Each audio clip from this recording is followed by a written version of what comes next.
Greetings, this is Nathan Allen Pinard, and we are composing music. Last time we were working on the OC Remix Evergreen project, and we're simply moving on from this point. All right, so I decided to bust out the keyboard in this case and figure out the piano part because I wasn't too happy with the piano part itself. So I went, off camera, decided to figure out what I wanted to do, and we're going to simply transcribe what I figure out on, onto notation. So I was off camera trying to figure out on keyboard what I wanted the piano part to sound like, and this is what I figured out.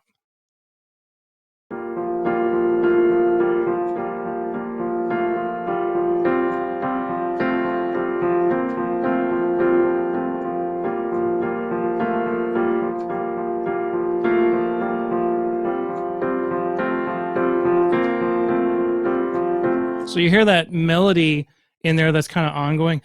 I'll try to sing it.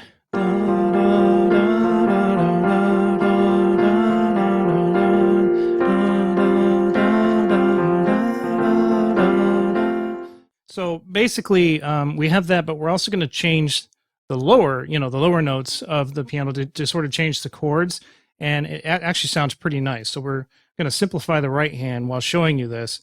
It's simply going to be down to the F. Oops. And then we move to G instead of back to B flat.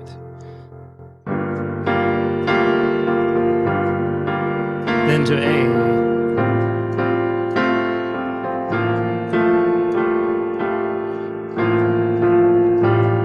Adds a little bit of dissonance there, but it kind of leads up to, leads up to that, the melody there. So there's always eighth notes in the bottom. It's basically this.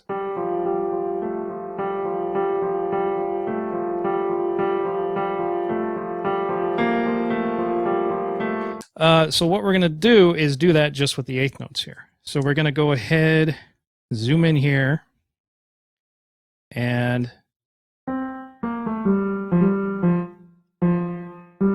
we're going to simply change.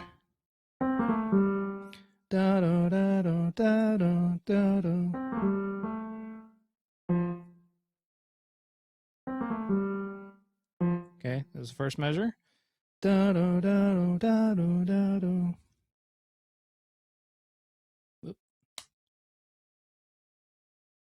And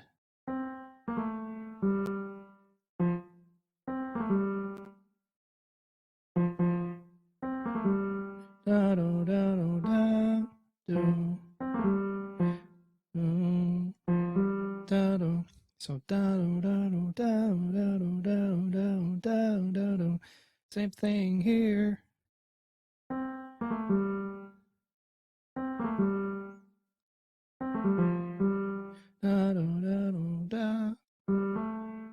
Oops, no, yeah, I messed that up there. There we go. These notes on the top should change eventually. And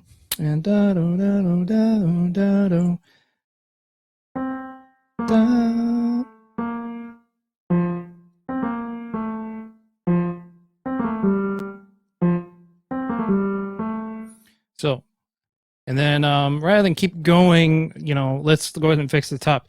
So at the top, we simply have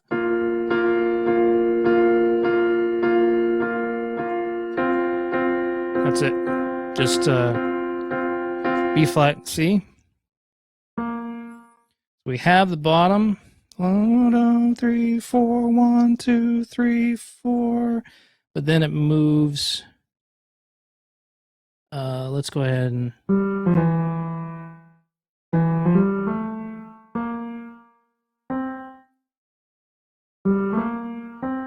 let me grab the note, which is great. And then the F at the top. So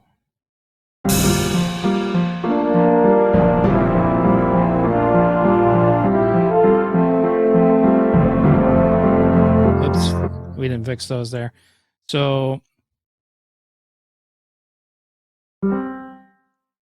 fix these.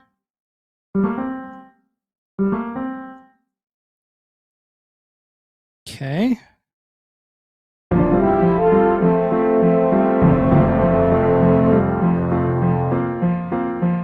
And we can actually copy that whole thing. So we'll copy this 4 bars here, copy. And then the next 4 bars, I don't know why the C there is. I can't remember why I put that there. Okay, so let's go ahead and solo this. By the way, to solo in Staffpad, you simply select what you want, and it'll play only that part. So we have this all isolated in blue. Play. See?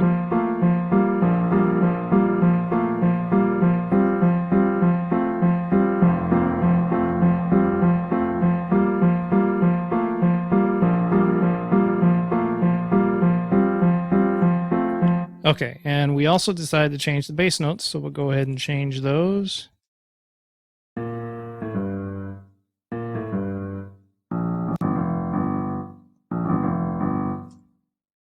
And we'll move on to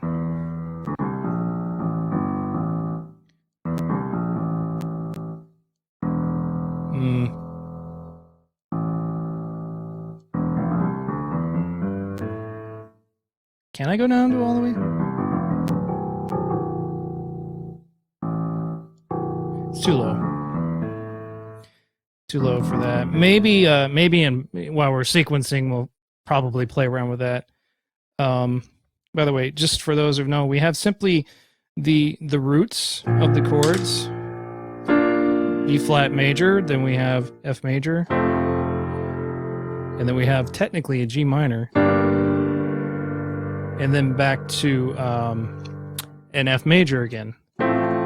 See? But in this time, it's what you call the first inversion, which is the third in the bass. Whoops, that's not too low. That's why we didn't want to go that low. So we have B major, B major, which is in the root, F major chord, G major chord, and then F major with an A in the bass, and then we go back to B major. It's simple, but when you add inversions like that, it definitely adds a lot more color. So we got the piano part, and we got the bass notes that we want. Now we need to mirror that in the other parts because we changed some things. We got to go change the parts that we had written before. So we'll do that. Now we're going to move something because the French horns I thought were too early. So we're going to go ahead and take these horns wherever they be. There they are.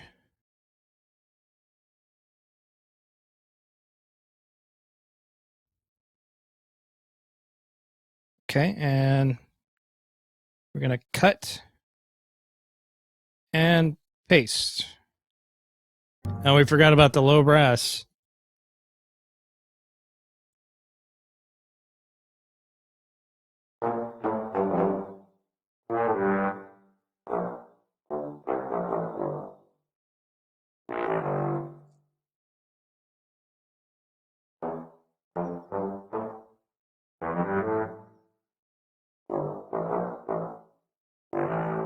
Okay. All right, and now we're going to double the cello, and then also we're going to add some staccato to kind of replay that earlier motif in the piece, that begins at the beginning of the song. So first we're going to go with the cello where we have that da da da da da da da. So let's go ahead and figure that out. 1, 2, 3, eighth note, eighth note. Okay. Actually, let's be fair. That's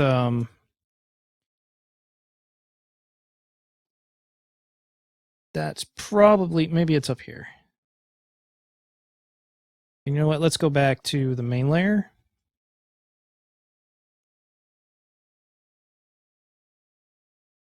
There we go.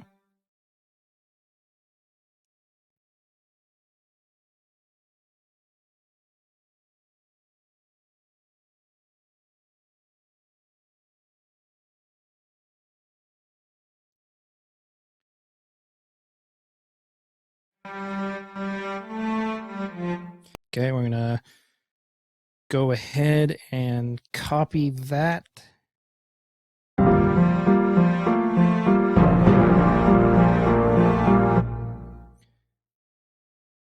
again, and then da da da da da da da da da. Okay.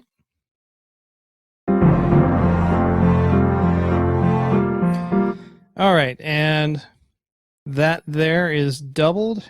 Okay, next we're going to go ahead and add violin staccatos of the earlier motif that began in the song itself. And those are simply eighth notes. So we're going to go ahead and start with E, F, C, F, E, F, C, F again. We're going to staccato.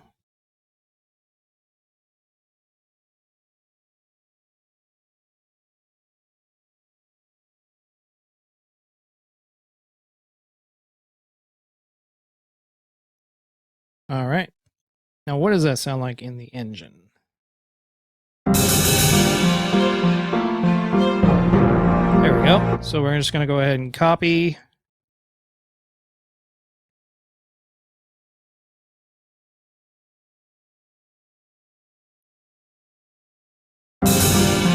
Oh, I noticed a little mishap there. Let's move this up there. Notice that little mishap.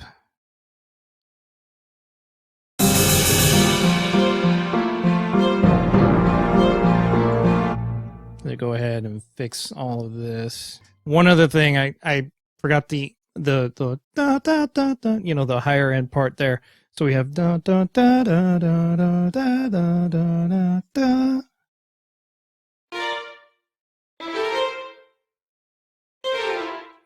Da da da da da da da da da da da da da. Okay, let's copy that. And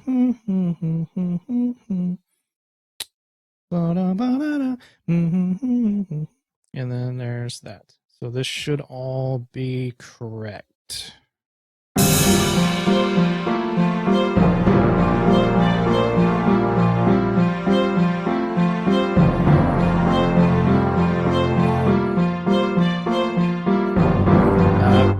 Yeah, I messed that one up. Okay.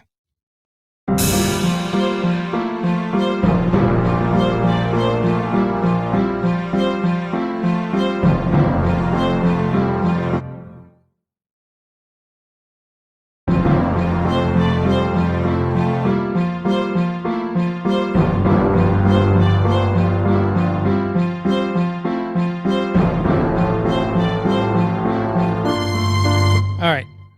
And then what do we want to do with the viola? The viola is always the one that either has really boring parts or really interesting ones. Let's see if we can get the latter. The viola has a very different sound. I guess I'll call it a sound texture. It has a very kind of hollowy, throaty sound to it compared to violins. It sounds especially great in some of the mid-range octaves. So we're going to go ahead and write small parts. We're going to do 1, 2. We're going to have 2 rests, and then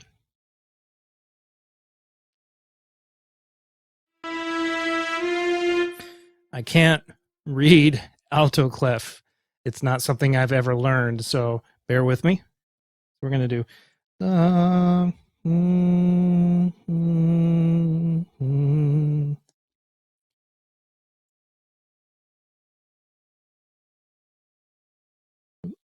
see here.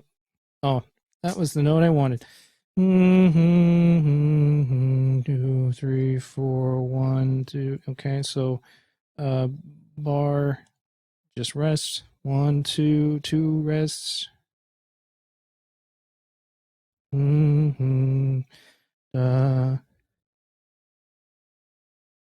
Let's see. Da da da. Let's take a guess here.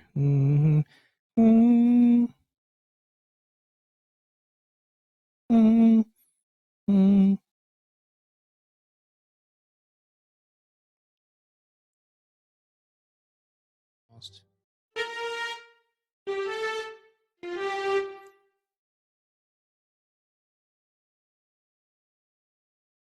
Da, da, da, da, da, da, da, da, da,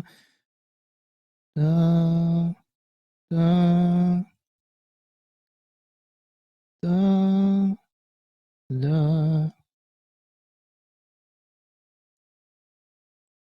Okay. That's all right. Let's see what that sounds like.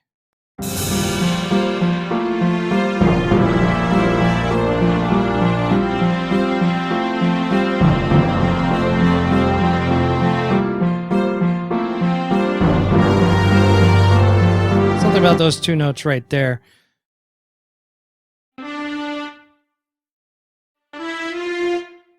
We'll just keep it more simple.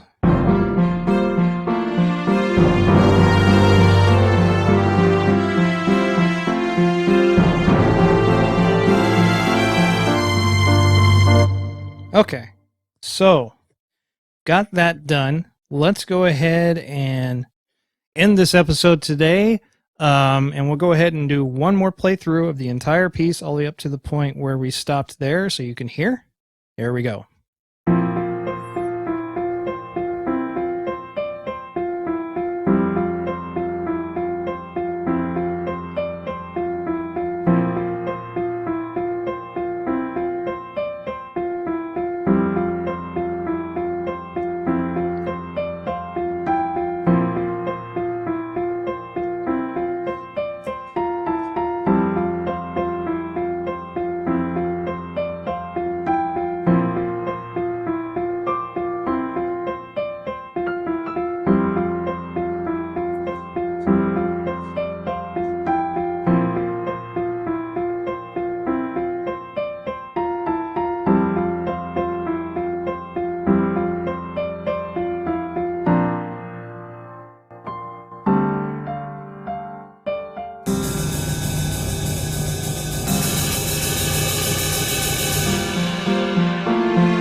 Okay, that's it for this episode, and I hope you enjoyed it. If you have any questions about Staffpad, orchestration, or anything at all in general related to music, please feel free to go to my Twitter at twitter.com/Nathan Pinard. No Alan in the middle, just Nathan Pinard.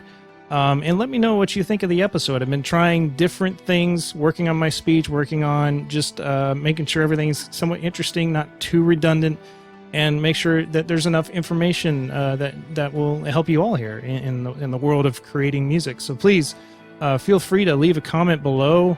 And if you like these episodes, please subscribe, because I got plenty more. This particular project is going to be going all the way up to the end result. We go from notation and then move on to sequencing, in which I use Studio One Pro. Anyway, when we get to that stage, it'll get a lot more exciting. I'll be able to show you more of what I do in terms of mixing and making things sound more realistic. Anyway, if you liked what you saw, please subscribe, because there's much more where that came from. And while you're at it, go ahead and check out my Bandcamp, nathanalanpinard.bandcamp.com, and see if there's anything there that might pique your interest in listening to. You can go listen for free if you wish, and if you want a copy, you can go ahead and purchase either the Gemini Rue original score or the Techno Babylon original score, 2 video game scores that I've done in the past. So thank you very much, and until the next note.